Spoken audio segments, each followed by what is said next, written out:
What's up, guys? We're back. Welcome to the live hour. Welcome to the live hour. It's another Sunday, you guys. We're back to regularly scheduled programming. I know I had a whole impromptu show in the middle of the week that some of you missed, but we're back. It's our regular time. How you guys doing? Commiserations on our loss, the hockey team losing to the United States. It is never nice to lose to the United States, and they have been absolutely insufferable online. Absolutely insufferable. It's not enough that they took our gold medal at the Winter Olympics. They have to rub it in, and it's the way they're rubbing it into. It's going beyond sports. Some of the things that are being said, including from the president of the United States, but can't say we're surprised. But yeah, commiserations to all my Canadians. Yeah, it hurts. It hurts losing to the United States like that. We lost. It's annoying that we lost both the female and the male finals of the winter hockey, of the Winter Olympic hockey to the United States 2-1. Very annoying. Very annoying. I can't say it enough. It's very annoying, especially now, to lose to the United States in the Olympics. Anyways, let's leave it. Let's leave it there. I'm sure you guys like a lot of my friends. I'm not as much of a hockey person, so you didn't touch me as much.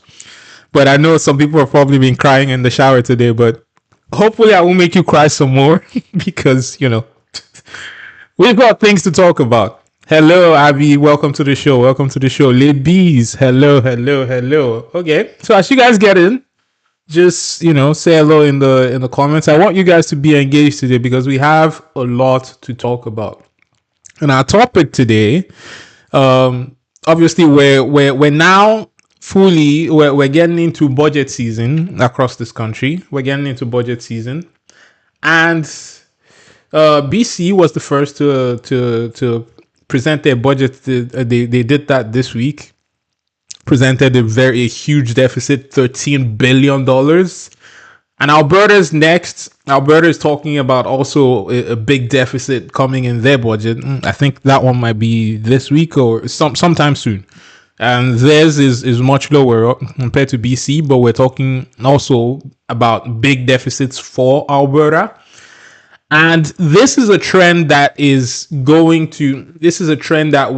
will see throughout this country as budgets get presented in the next few weeks.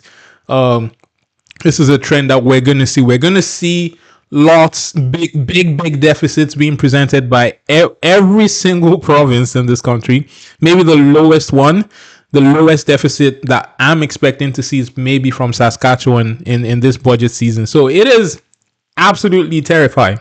It is absolutely terrifying.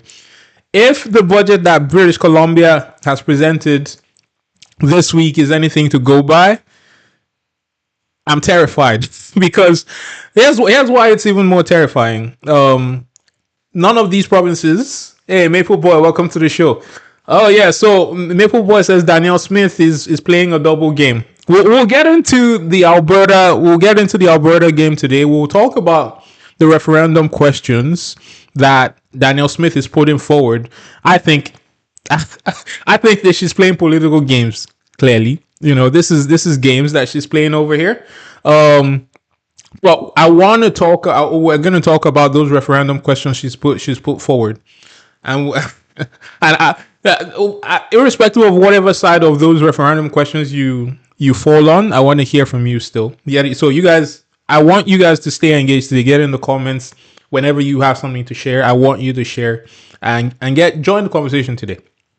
So let me start with this. British Columbia budget. British Columbia presented their budgets this week, my home province. So we'll start there. They presented a budget basically that in that budget, as I said earlier, we're looking at a $13 billion deficit this year, record deficit coming out of British Columbia this year. And what is even more worrying for me is that as we push on into 2027, the deficit is expected to be $12 billion. Still bonkers, right? Going into 2028-29, the budget is still $11 billion. So it is massive, absolutely massive deficits. But as I've always told you guys, the problem with deficits for me is not necessarily the deficit itself. It is what the government does with the amount of money that they're spending, right? And British Columbia is projecting that by right now, and that's why I like to use the parameter called debt to GDP instead, because if the government is spending a whole bunch of money, creating spending on a big, blank check, whatever, as long as the GDP is able to keep up, for me, that is in my mind, like, as long as the money that they're spending on this blank check is creating something for Canadians, I'm not too worried about the deficit, right? However, from the BC budget, we're looking at BC's debt to GDP will continue to rise. BC's debt to GDP will actually rise into Ontario territory by 2028-29. They're projecting something like 37.4% in 2028-29. Okay, so just keep that in your mind. And here's where it gets worse. And even more well, let me give you.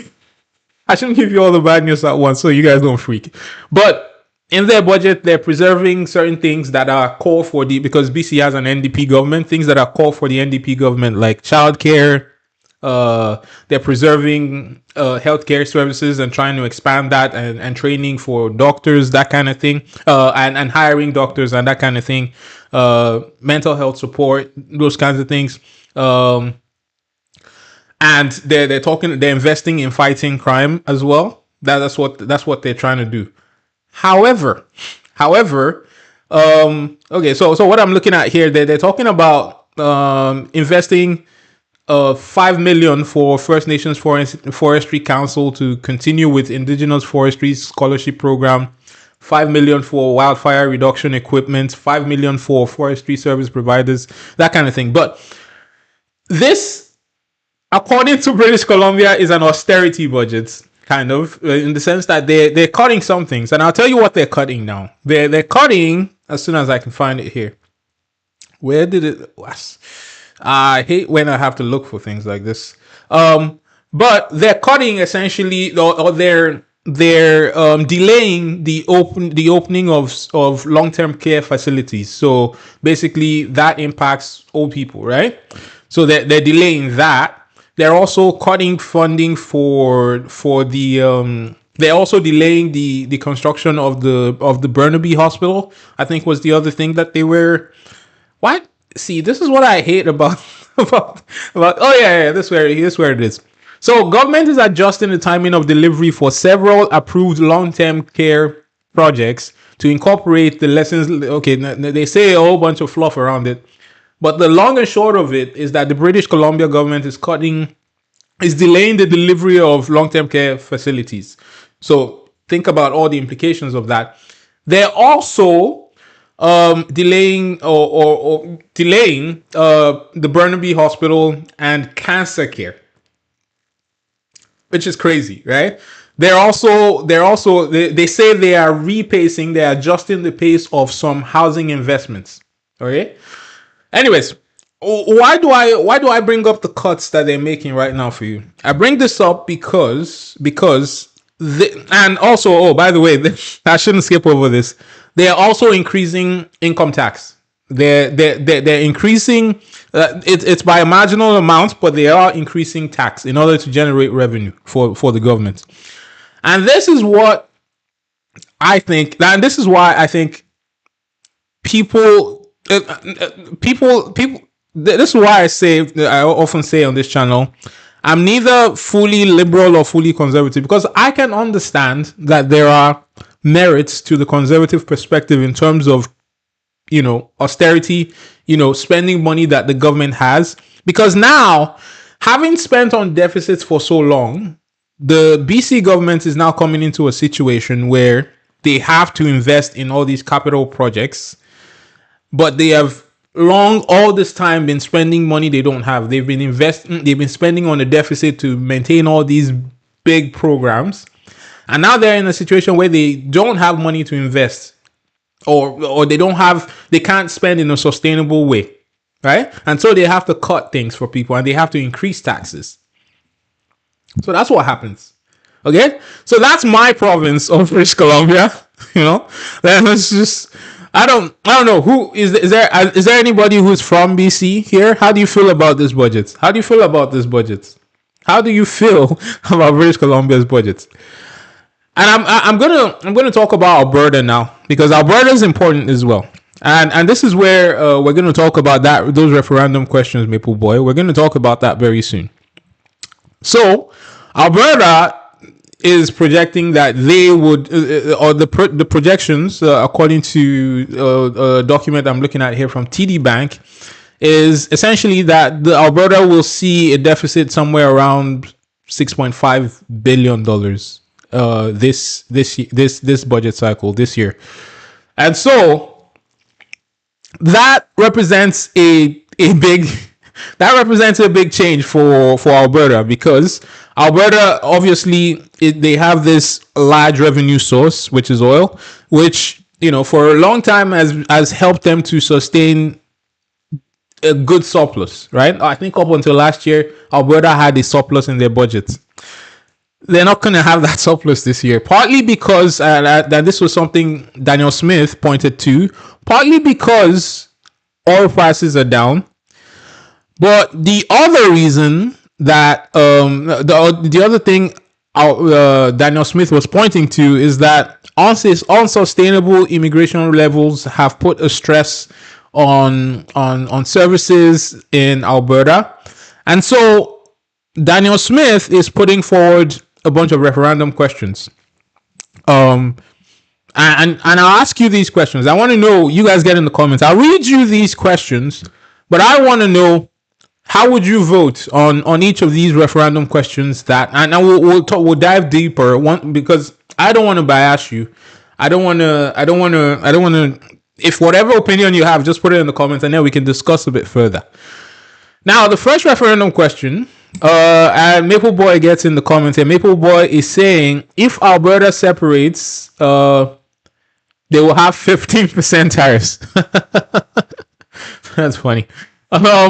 So, first referendum question that Daniel Smith is proposing, she is saying that Alberta should take more control over immigration, and they should be able to give preference to economic migrants and give Albertans first priority to new employment opportunities.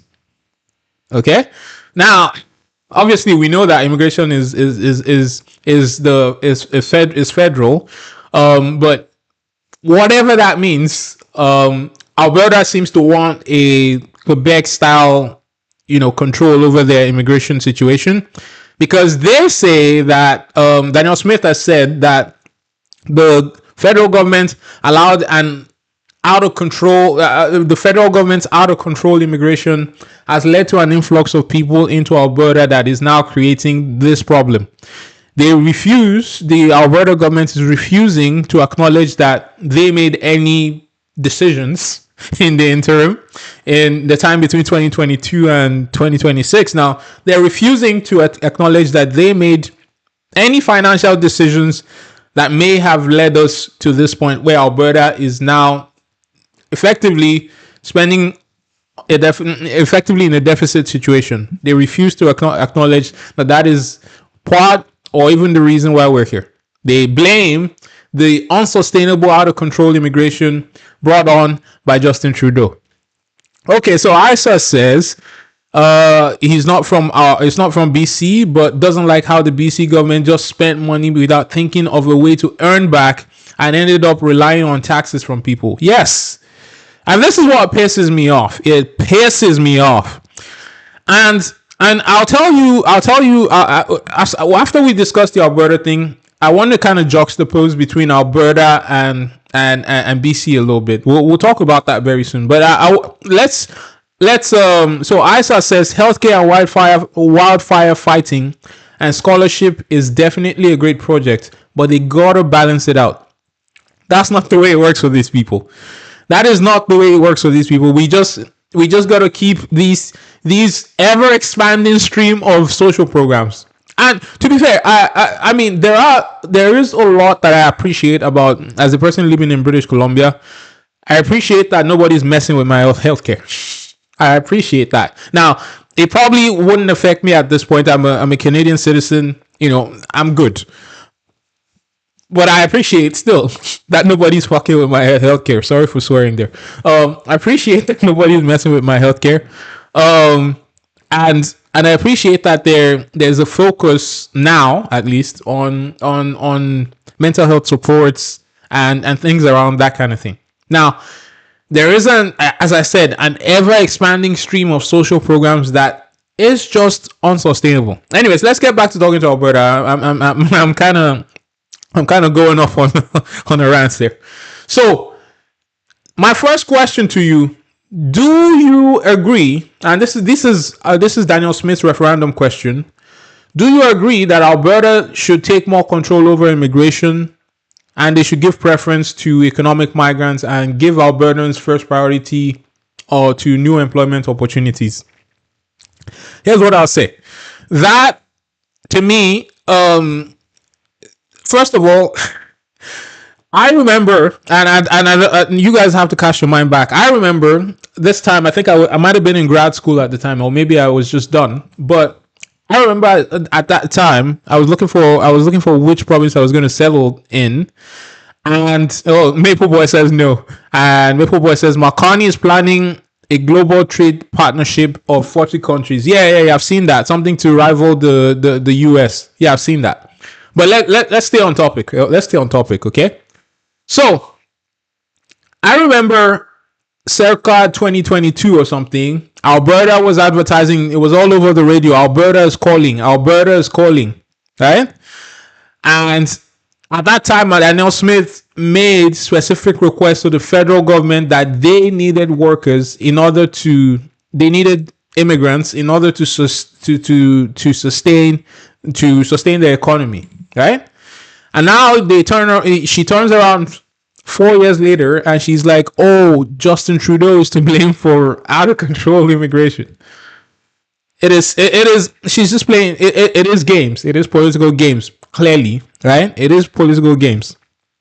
And what is the game she's playing, right? What is the game she's playing? She is playing into what the UCP base basically wants to see. People keep talking about, there are too many immigrants with zero skills coming into Alberta, and they're taking these jobs, and so Albertans. Okay, so Mike Nicholas says Kid Marconi is the head of the going to party. Okay. I see what Michael Nicholas is saying. Michael Nicholas is saying Skid Marconi is the head of the going to party. No, we're gonna do this, we're gonna do that. All lies, but Brookfield management is doing very well. Interesting. Since we're talking about immigration right now, to be fair, there has been a significant cut down in immigration numbers in this country. I think we can at least admit that, right? If you look at the numbers, there has been a significant drop down in our immigration numbers, and it in theory it looks like she's obviously playing into the whole, as I said, people who feel left behind by the lack of job creation and saying, oh, okay, Albertans will get priority. She's playing for the votes. That is what she's doing. I don't know. I'll leave that one with you guys for now. I'll leave that. Maple Boy says, Mike, what is Brookfield? You got a question, Mike. You got a caller. You got to respond to that, man. Anyways, second question. I want to go through all these questions because there is an interesting bit of discussion we can get into there. Second question that Daniel Smith wants to put to a referendum. She's saying she wants the Alberta to. Oh yeah, The second question is Alberta wants to be able to grant eligibility for provincially funded programs in health, education, and social services only to citizens, permanent residents, and people with an Alberta approved immigration status. What do you think? What do you think? Would you how would you vote if you were voting in a referendum on this? Essentially, she is saying, I mean, I don't know why she would, she is basically, the interpretation from the mainstream media has been that, oh, she's trying to cut off temporary residents. Here's why this makes zero sense to me. What is being proposed in this referendum by Danielle Smith? What is an Alberta approved immigration status? What does that mean? So, I mean, we can remove citizens and permanent residents because we know that she's not going to, if she messes with citizens and permanent residents benefits, and she's going to pay for that, right?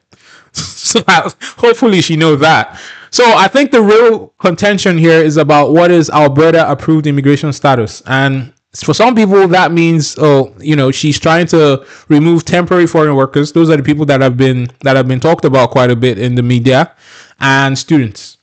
Okay?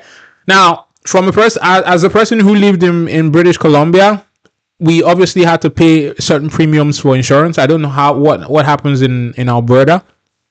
But the moment you become a worker, because you are paying taxes, you're paying taxes into the system. It doesn't make sense to me that she would want to cut you off of healthcare, education, and social services. Doesn't make sense. Okay, that's my opinion about that. Mike Nicholas says Carney used to be high management and still very high shares all under Brookfield. Okay, I'll just leave that with you guys. Third question that Danielle Smith wants to put to a referendum. She wants to Maple Boy is going at Mike here saying, forget about Connie for a moment. What is Brookfield? Anyways, Danielle Smith is talking about setting up a 1-year residency requirement before anyone who isn't a citizen or permanent resident can qualify for social support programs. To be fair, that one I don't have a problem with. To be honest, I don't have too much of a problem with that. It's 1 year. It's and we, you know, as long as I would like to see workers not included in this whole people she's trying to exclude thing, because if I am here as a temporary worker and I'm paying my taxes, I should be able to access services. That's what I think. It's different when you're a student and you're not working and you're not, or on that status. Yeah, this makes sense. But I do not subscribe to this whole. If you're on a work permit, for example, is she trying to say you shouldn't be able to qualify for social support programs?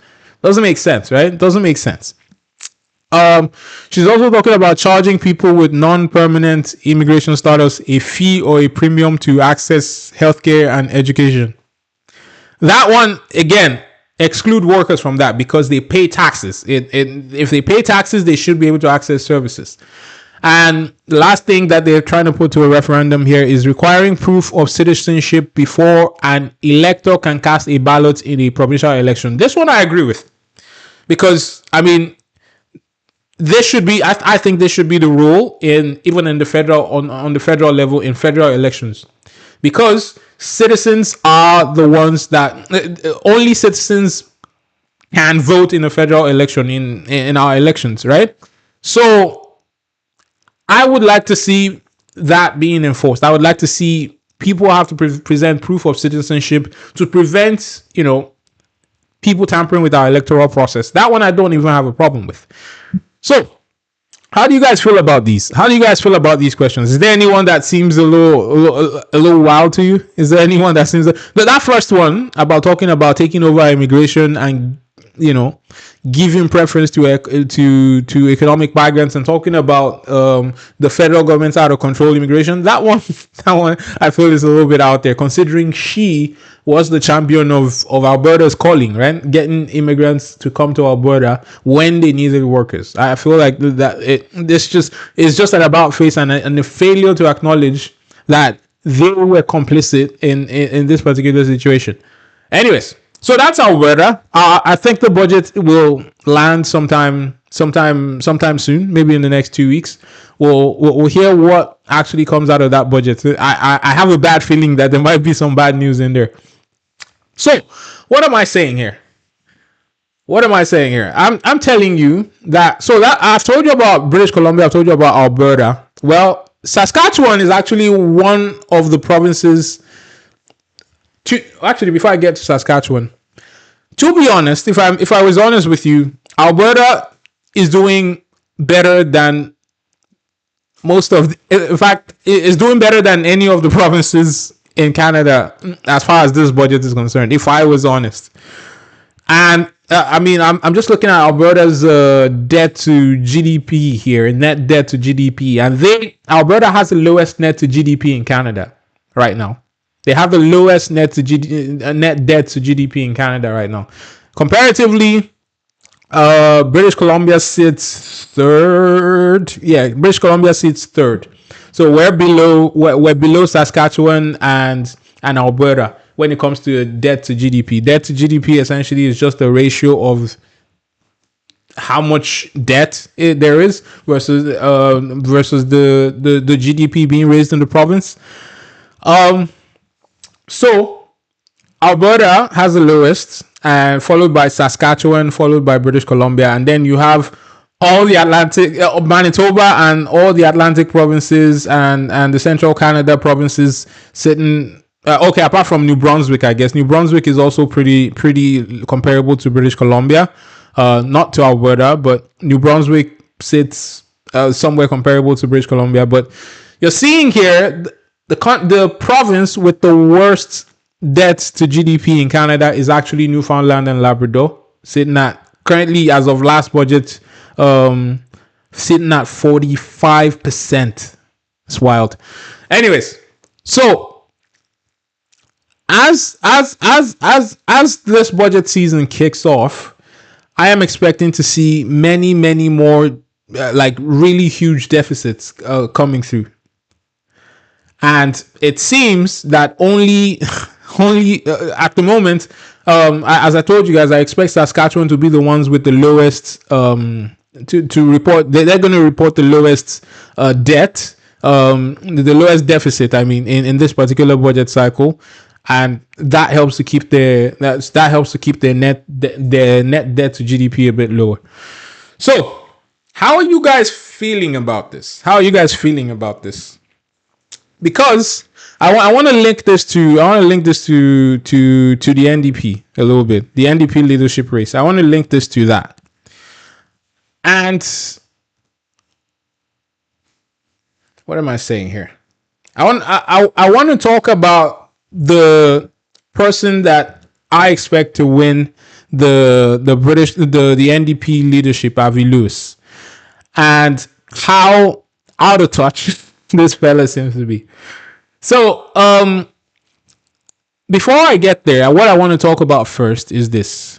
Why does Alberta have this low debt to GDP compared to other provinces? Well, the reason Alberta has that is because they have this large resource revenue, and historically they've focused on balancing their books, right? They've had a surplus before this year for years, and historically they focused on balancing their books. And so now they have room, with the oil prices being down, they have room to kind of like, absorb what is going on. Okay, so Mike Nicholas seems to want to talk about the Liberals and why you shouldn't vote for them. Mike Nicholas says, anybody even considering voting Liberals, please do your own research first. Okay. Mike Nicholas, I wanna ask you a question. Actually, Okay, so Mike. Isa says, I disagree with prioritizing Alberta's citizens for employment. I still think it is much better to prioritize people based on skill, no matter where they came from, as long as they don't cause trouble. It's funny that that whole idea of prioritizing people based on citizenships sounds a little bit like DEI. I know it's kind of funny that a lot of these UCP voters will probably tell you, they're anti DEI, but this is kind of like DEI though, because then, as you rightly say, you're not taking people based on skill anymore. You're taking people based on citizenship. Now, that kind of DEI, you could argue people are probably fine with, because yes, we do need to take care of our citizens, make sure our citizens are taken care of, as against people who can just up and leave and move to the United States, and many people do that. So as much as I see what you're saying, Isa, I kind of soft disagree, because to be honest, with temporary residents, yes, it's nice to be considered, for people to be considered based on skill, but at the same time, temporary people can just, to be fair, citizens can do that too. Now that I think about that, citizens can actually do the same. Citizens can just pick up and leave, but at the same time, they have more of like an attachment to the country, and also the country does, by virtue of our charter, owe certain responsibilities to citizens. If you know what I mean, Isa.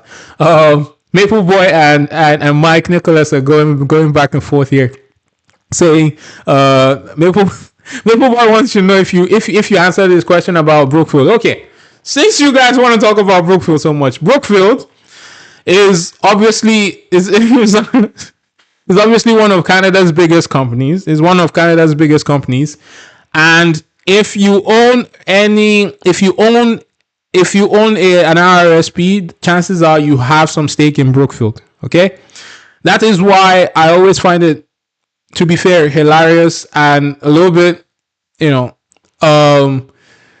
weird that people keep talking about all the benefits that Brookfield gets. Brookfield is literally one of the biggest companies in Canada, right? Them and companies like Constellation Software, those are some of the biggest companies in this country. And they do have their hands in a lot of pies. They do have their hands in a lot of things. So it doesn't surprise me if Brookfield succeeds. I don't know why it seems like such a wild concept when Brookfield succeeds. They're literally one of the biggest companies in this country. Okay, so let's just clarify that. In terms of Mike Nicholas is saying Carney used to be high management and still has shares. Yeah, so does everybody, as I said, who owns an RSP in this country, including Pierre Poilievre. Okay, I would like to see some of my conservative friends focus less on Brookfield. And yes, criticize. Yes, they operate in across the world, but they are a Canadian company, is what I'm saying, Maple Boy. My point here, I would like to see my conservative friends focus less on Brookfield and focus more on, yes, criticize. If you still, as I said, if you still have things to say about immigration, sure, let's talk about that. If you have things to say about affordability, there is a valid bit of conversation to be had there. If you want to talk about, crime, yes, valid bits of things to talk about. I think we should get away from these distractions of always talking about Brookfield. It didn't work during the election. It doesn't work now. That's all I'm going to say about that, since you guys want to talk about Brookfield. Anyways, I'm going to talk about Avi Lewis now. I'm going to talk about Avi Lewis. And here's where it gets very interesting for me. Part of the reason, as I was telling you guys, why Alberta has such low debt to GDP is mostly because of oil. But at the same time, why doesn't the question I have found myself asking is, why doesn't British Columbia have comparable net debt to GDP compared to Alberta? It's not like we don't have resources. And the answer to that question is simply that while Alberta has historically explored their resource and benefited from the royalties from that particular resource, BC is just in recent years and just recent months, since Carney took government, BC is just choosing now to explore a lot of these projects. I mean, if you look at the list of nation building projects that Makani has referred to the major projects office, we're talking about, I think, at least two LNG projects on that list in British Columbia. There's probably another one coming. We're talking about mines. There've probably been about 4 or 5. Makani has announced 10 projects. About 3 or 4, if not more, of those projects are in British Columbia right now. Now, these are projects, just LNG alone could have been, giving British Columbia some royalty revenue, right? Some much needed revenue that would have come in handy in this kind of time. Mines, apparently, according to there's this particular figure I read somewhere. Apparently, British Columbia is sitting on up to like close to $1 trillion worth of mine or of critical minerals that we could be accessing right now. But for some reason, we over the last few decades, we decided, or the NDP governments and some of the interest groups around that decided that we're not going to explore LNG till now. We're not going to explore these critical minerals till now, where we could have, as a province, been benefiting from these particular resources. We could have been getting some of the similar kind of royalty revenue that Alberta has right now. Okay? What does all this tell me? How does all of this relate to Avi Lewis? Avi Lewis, for some of you who don't know, is the front runner in the NDP race, leadership race. He is probably going to be the next NDP leader. And Avi Lewis is decidedly against LNG, is decidedly against any fossil fuel investments, and says that we should be investing in. Okay, so Mike Nicholas says immigration is good, but come here to integrate and be Canadian, peaceful and respectful. Okay. How do I address this? Yes, I agree with some of what you said, but some of it I don't know. So I'll give you an example of where I think that immigrants, as you guys know, I came to this country as an immigrant myself. I'm a Canadian citizen now. Over time, I've kind of like slowly kind of obviously taking up the Canadian culture, learn to be Canadian that way. Now, I feel like we're in a moment right now where I feel like immigrants are being scapegoated for every single problem. Believe it or not, I saw today, somebody said the reason why Canada is doing poorly in the Winter Olympics and not winning as many medals is because immigrants have come into this country and eroded Canadian culture and the Canadian way of life. And so this is why Canada didn't win gold in hockey. This is why Canada didn't win as many medals as they should have in the Winter Olympics. Those are some of the things that are coming out now. People and we have the Alberta premier ignoring the fact that she ran an ad effectively inviting people into Alberta when they needed labor on the farms, when they needed, labor in general, right? And now turning back around and saying immigrants are the reason for all this stress that is going on in Alberta. And while doing that, she is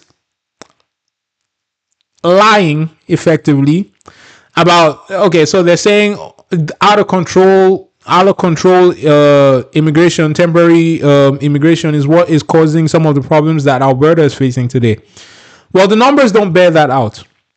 I mean, as of last year, Daniel Smith says she only wants 50,000 temporary people coming into Alberta. We know that number is less that actually went to Alberta last year, and we know that number is not as high as she herself has said she wanted in the past. Okay? So there is that. There is that. So I don't know. It is kind of a tricky thing to kind of address this. Now, I understand what you say in terms of immigrants coming into this country to integrate. I do not like. I live in British Columbia, and I know obviously Surrey. Some of you have heard about some of the behavior going on in Surrey. Some of you have seen some of the extortion incidents. You've seen a lot of the crime, some of the gang violence that have taken hold in places like Surrey, places like Brampton, Ontario. Yes, and to be fair, in that sense, I can understand your perspective there, Mike Nicholas, that people should come into this country and it's not so much about like integration as it is, because I mean, there are, if we're being honest, negative parts of Canadian culture as well, right? So it's not so much about integration as it is mostly people should come in and be law abiding. First of all, that is very important, but also should try and contribute meaningfully, positively to the country, contribute to the progress of this country. Okay? Tricky thing to talk about. Okay? Tricky thing to talk about. But that's what I'm going to say about that. So I'm going to get back to Avi Lewis, Mike Nicholas, if that's okay with you. So Avi Lewis is one of those that has said, well, British Columbia should not even be investing in LNG because LNG is dirty fuel. We're facing a climate change crisis. We should only be investing in renewables. I think that is absolutely silly. I'm not gonna lie to you. I think that is absolutely silly. And to be fair, we should have, as I told you guys, if we had explored that resource that has always been available to us, that LNG resource, we would be in a better financial position as a province and indeed as a country right now. But we didn't, along with some of the critical mineral resources that we should have explored by now, or that should have been generating revenue for our province by now. But anyways, Avi Lewis is saying that Avi Lewis has been it comes off to me as a little bit out of touch. I don't know who has been listening to the NDP kind of leadership race. You guys get in the comments, let me know. What have you thought about the NDP leadership race? You have the NDP seems to be thinking that they can win or get back party status in the next election by running on at least if Avi Lewis is the signal, they think that they can get back party status by running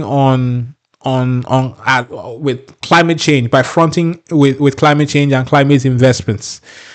And they think that there are enough people on the far left, there are enough people, in that progressive flank, that the NDP will be able to recruit and get back to party status. What do you guys feel about this? If an election were held today, for those of you who can be convinced, I probably know that Mike Nicholas is never going to vote for an NDP candidate. That is my impression of the way you've commented today, Mike Nicholas.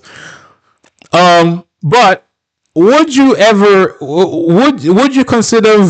Do you feel like the? Okay, let me say this. For me, here's the thing. At this particular point in time, I think the most important issues facing Canadians right now are jobs, the economy, and what was the last one? There's typically a trifecta. Jobs and the economy, I think, are the most important issues to me. You tell me, what are the most important issues to you? Does climate policy register as the highest of your priorities right now? If you were voting, would you say you would vote against McCartney simply because you feel like there's not enough being done on climate? You guys let me know. Or if you were voting, if you were somebody who was considering, obviously I don't think any conservative is going to vote based on climate, so that's why I didn't ask you guys that. But liberals today, would you vote for the NDP simply because you don't feel like Makani is doing enough in terms of climate strategy? Oh yeah, so Libby says affordability. Yes, that is one of those issues. That is one of those issues that jobs, employment, jobs and affordability are the top issues for Canadians today. And it seems like Avi Lewis and the NDP, their solution to these issues of affordability seems to be make everything socialism, I should say. Make everything public, make everything government owned so that the government can continue to subsidize people's living. And it occurs to me that how out of touch this is in this particular environment where, as I said in the beginning of the show, every single province in this country is operating a deficit, some bigger than others, and those deficits are not getting close to there is, for provinces like British Columbia, there's zero path to a balanced budget, except maybe they have a growth spurt that maybe nobody is expecting. There is zero path according to their budget, their own budget. They're just going to keep growing that debt to GDP. And the NDP seems to be in favor of continuing to dig this hole, and continue to spend off continue to spend off the balance sheet, continue to spend off. It's very, very frustrating to me. The NDP seems to be saying that the government should just continue to subsidize out of a negative bank balance. It makes no sense. It makes zero sense. Anyways, that was my tech talk. Thanks for coming. So, Maple Boy says Makani has the better solution. You mean better? Are you saying Makani has a better solution on climate? Is that what you're saying? Actually, I want to know, what have you guys thought about Makani's climate plans, climate policies? Maple Boy says it is not because not doing enough. Because they make preparation, once it will be done, it will. What? Oh, you're saying it is a long-term plan, not a short one. Okay. Maple Boy saying Makani's plan is long-term and not a short one. Let's hope. I to be honest.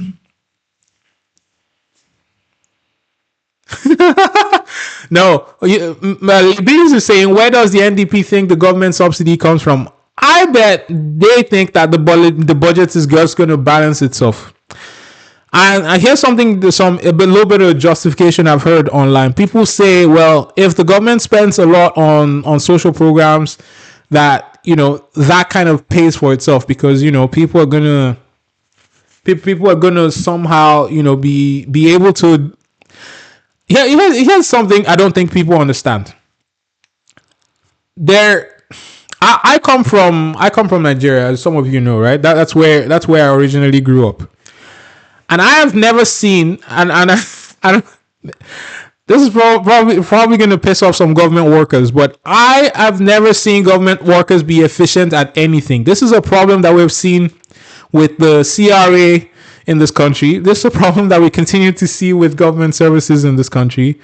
I have never seen the government be efficient at running anything. This is something that carries on from where I grew up in Nigeria, and it carries on in a lot of our still public sectors and services in this country today, right? And so if you're saying that the government continuing to subsidize things is the way to get people to, is the way that is going to somehow provide returns, you're just building a pie in the sky. That's just all I'm going to say. Maple Boy says in March, the lower tariff over the canola, seafood, and beef will be in effect. Yes, that is true, and that will be a boon that will be a big boon for Saskatchewan. And Saskatchewan could be sitting pretty once those lower tariffs kick in March. I like that for Saskatchewan. Actually, I like that for Saskatchewan because not only have they so far weathered most of like the storm in terms of like they're relative to other provinces being fiscally responsible, Saskatchewan. So kudos to Scott Moe in that particular province. But they now have a chance, a platform to go and actually just absolutely knock it out of the park. Because as you rightly said, Maple Boy, by March, those Chinese tariffs on their products coming out of Saskatchewan will be lower. Right? So good. That's actually a good catch there, Maple Boy. Anyways, it's 4:51 right now, so I don't have much more I wanted to talk about with you guys today. We still got 9 minutes.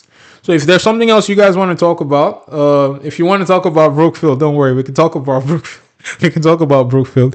You can put that in the. You can put just tell me if you want to talk about Brookfield. But what do you guys want to talk about? Otherwise, if there is nothing to talk about, I'm just gonna close up the room and we can make it a shorter one today. So, all right, okay. Anyways, I'm not seeing anything immediate, so I'm just gonna roll the credits here. Okay, Isa says Marconi is aiming for 75% electric vehicles, and it's part of his climate strategy. It could be a good idea, but I think the EVs themselves still need more development. Okay, well, you've come to the right place, Isa, because as some of you know, my career is in sort of renewables. I shouldn't be too specific, but I have skills that serve the EV industry. I should put it like that. I'm a scientist, really, with my training. And to be honest, Marconi's strategy of bringing affordable electric vehicles is going to be good in terms of like emissions. I don't know why the left in Canada is so fixated on a certain type of policy. They keep accusing Marconi of abandoning climate policy, but really all I see is Marconi evolving the climate policy as against abandoning it. But the left in this country has this, and I talk a lot about the toxic, right, the far right in this country. And there is a toxic right. Part of that is, as I said, people blaming immigrants for everything, for example. I think that's silly. But there's also a very unhealthy left in this country as well. People who are obsessed with a certain course of action that hasn't even worked. People are obsessed with Trudeau era climate policies that haven't necessarily done anything. I mean, we had a whole like EV mandate for a while, and what did we see? We saw EV sales actually like decline, right? And I know there's more to it. There was a rebate that expired, and so that was part of the reason why sales declined.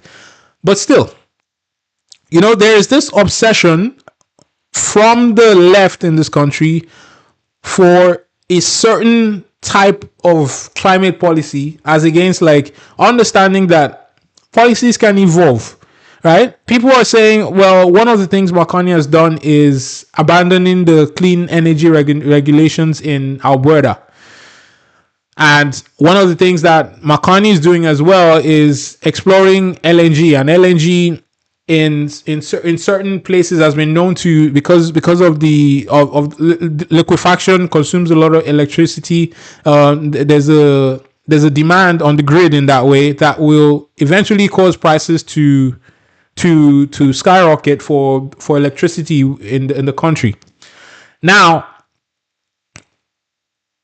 that okay, so ISA says if Marconi is planning to replace most of the fuel-based vehicles, most EVs still rely on the hybrid system of fuel and electric. Okay, we can talk about. I'll get there, Isa. But here's what I want to say. here's why I think the left is kind of like has these weird unhealthy obsessions that I think doesn't serve anybody. Here's what Marconi did. Yes, we are investing in LNG, but how are we investing in LNG in this country? How are we investing in LNG? We're investing in LNG in the cleanest production pathway for LNG, trying to reduce things like methane leaks and some of those things that plague other form of LNG exploration in the United States and in other places that produce LNG. So we're producing the cleanest LNG in the world here in Canada. And we're sending it and trying to use our LNG, which produces 40 to 60% less emissions, to places like China to displace their coal. Why is that so bad for climate? If we can produce the LNG the cleanest way possible, and we are able to displace coal in places like China, why is that so bad? Well, people also say, these LNG facilities consume a lot of electricity. Your bills are going to go up, that kind of thing. Well, here's what a lot of people are not understanding. Well, yes, if for example, if you're generating your electricity, if you're in a province like Alberta, I guess, that generates a lot of their electricity from things like natural gas. Yes, the demand for exportation of natural gas will cause your prices to go up. But what did Marconi do? Marconi has part of his MOU agreement with Alberta is actually to progress interties between hydro in British Columbia and to tie Alberta into that clean energy grid in British Columbia, right? That is part of the holistic strategy that I think the left does not understand in this country. Anyways, I want to address Isaac's question before we get out of here. Isaac saying that, or Isaac's comments. Isaac saying that EVs require more development and EVs require more development because most of the cars right now are fuel and electric. Look,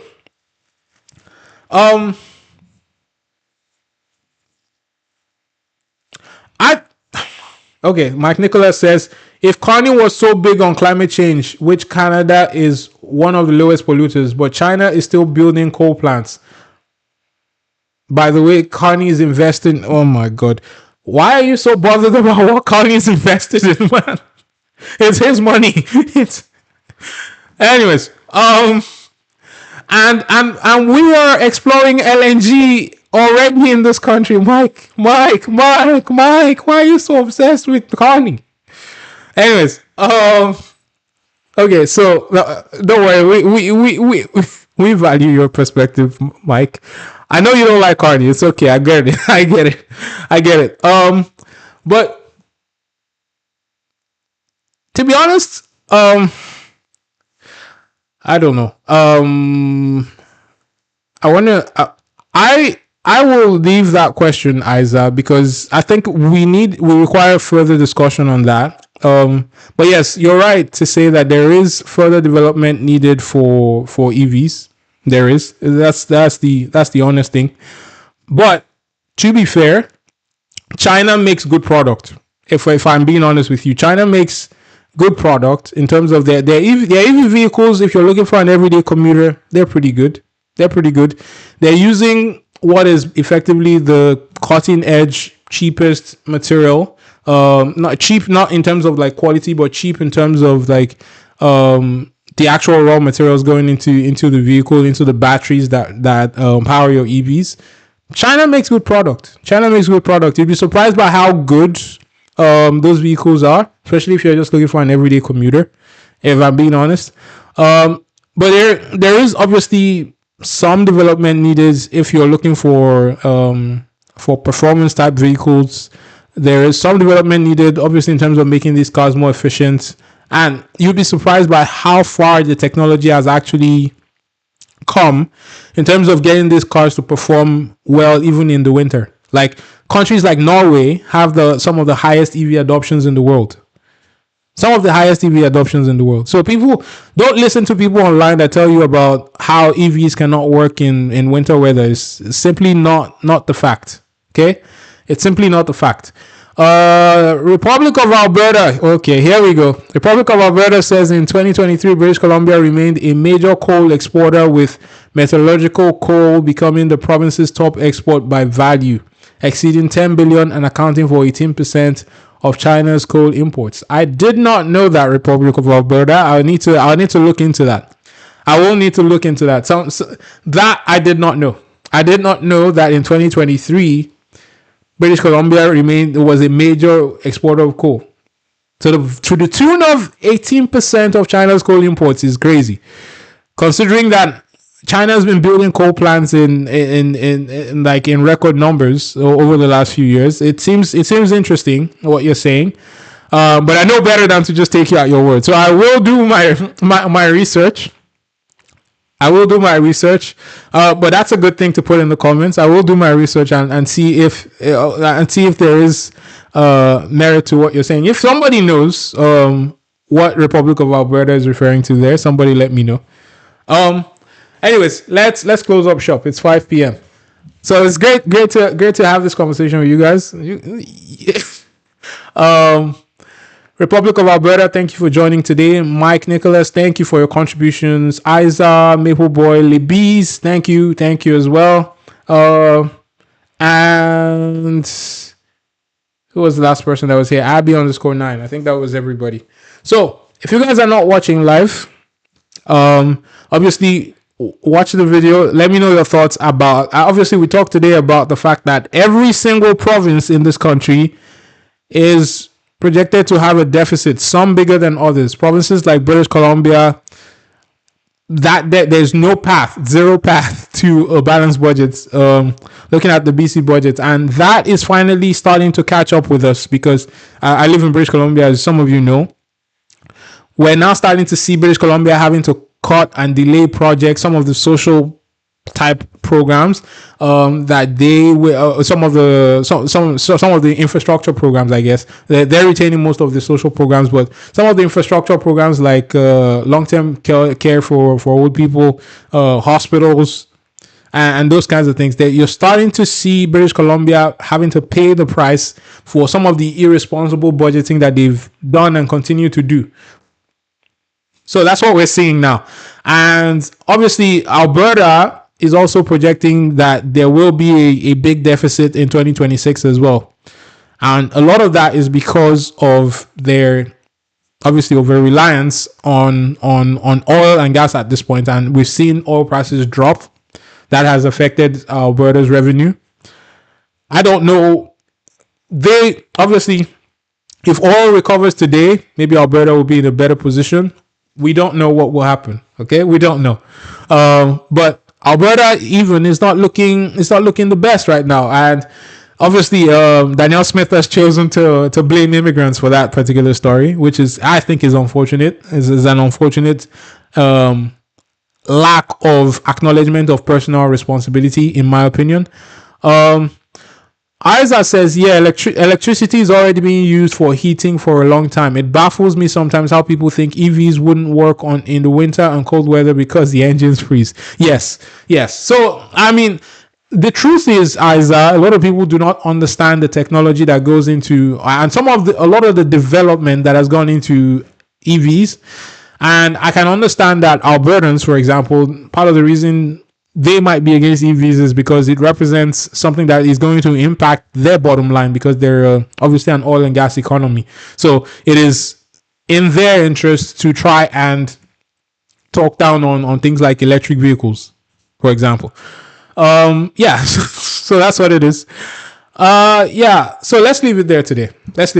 Thank you guys for joining. If you're not live, obviously get in the comments, subscribe if you're new to the channel. You're welcome, regardless of whatever side of the discussion you end up on. I appreciate you, Mike Nicholas, for expressing your point of view, mostly about Carney for some reason. But I would love to hear your perspective on some of the other things we're talking about as well. Republic of Alberta, thank you for pointing out the whole coal thing. I will do my research and see if you make a good point. So join us whenever, and then you can join obviously the live show every Sunday. We do this every Sunday, and we can talk about that a bit more if you like. Isa, you obviously led the dance a bit today, and I like that. I like people, engaging in the conversation like that. It makes it easier for me, actually. It makes my life a lot easier to talk as against just ranting off, because I can. But it's not as enjoyable as when I engage with you guys in this whole back and forth. Anyways, thanks for joining. Peace. See you guys